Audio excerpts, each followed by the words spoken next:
Ogai mar obila Douglas Kanja oyango ni jalupne Eliud Lagat emanyocha ochwalo ng'ur ewi gik mane Albert Ojwang ondiko kuome mane omiyo make motelo ne tho mare kogwen manyoro. Kochiwo twak, Kanja bende olando chungo e tich apisas mag obila manyocha nitie tich e tesend obila ma Central Nairobi kama ne ogeng'ne Ojwang. Telo mochung'ne keto nyong'ong e tij obila IPOA ochano nonro mar yango adier ewi tho Albert Ojwang.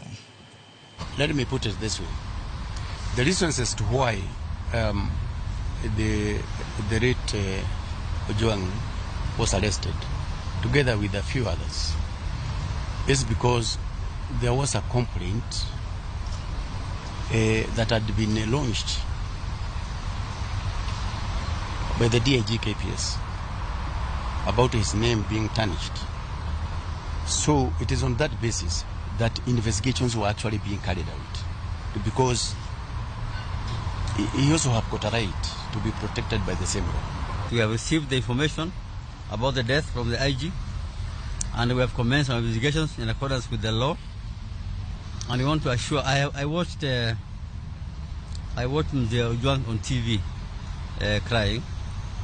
Any parent will feel the same pain when you have lost your son. I want to assure him and members of the public that IPOA will do everything possible to ensure that justice is served for the family and to Kenyans.